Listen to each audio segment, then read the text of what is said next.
Deddy Mulyadi sidak tambang, pengusaha ini langsung menangis. Tambang di Subang ini beroperasi tapi tak punya izin, membuat KDM harus turun tangan menutupnya. Tapi pas KDM datang, pengusaha ini langsung menangis dan mengaku bersalah. Walaupun salah, tapi pengusaha ini sangat peduli terhadap karyawannya. Akhirnya KDM memberikan solusi agar karyawannya itu bisa bekerja, walaupun si pengusaha harus menanggung kerugian. Kalau saya nggak sayang sama Jawa Barat, nggak sayang sama lingkungan, mending sayang sama Bapak. Ya kan? Izin Pak, saya salah. Saya teh bener ya Pak ya. Kalau misalnya harus jujur, Pak, saya secara pribadi dan Pak Haji juga bilang udah kita tutup aja Pak. Kemarin juga kita sempat tutup Pak. Tapi rumah saya kan di sini Pak. Karyawan saya di belakang rumah saya itu banyak. Ngetok Pak ke saya. Bos, kasbon atuh 250. Kunaon mana saya bilang. Budak tuh bisa sekolah sakit Pak. Demi Allah bisa sakit Pak. Ya udah, yang karyawan Bapak yang 80 saya rekrut menjadi karyawan tenaga kebersihan 4,2 juta dari PU. Sok sini datanya. Saya selalu merekrut kok.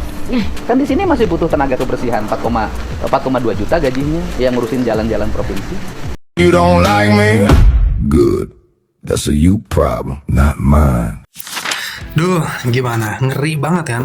Kita udah capek-capek loh bikin usaha, merintis dari nol sampai sebesar itu. Terus tahu-taunya ada yang datang bahwa kamu tidak sesuai aturan. Inilah pentingnya melek aturan hukum bisnis.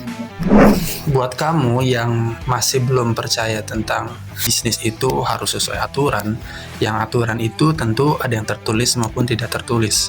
Biasanya aturan tertulis itu sesuai dengan undang-undang yang berlaku. Aturan yang tidak tertulis itu sesuai adat setempat, bagaimana kita tidak mengganggu hukum adat setempat yang artinya tidak tertulis. Oke, secara pengertian, hukum bisnis adalah aturan yang mengatur kegiatan usaha dan hubungan antara pelaku bisnis. Oke, ada tujuannya. Hukum bisnis ini harus dipelajari. Terus tujuannya untuk apa sih hukum bisnis ini kita pelajarin? Yang pertama itu untuk memberikan kepastian hukum. Kedua, melindungi hak dan kewajiban. Dan yang ketiga, itu untuk mencegah sengketa.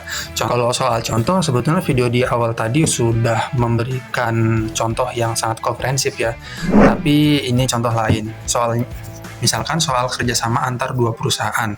Harus dibuat sesuai dengan ketentuan hukum. Jangan sampai ada yang dirugikan.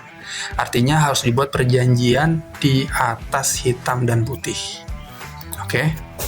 Terus kapan sih kita harus melek hukum bisnis? Apakah nanti saja ketika ini sudah mulai tumbuh bisnisnya? Stop.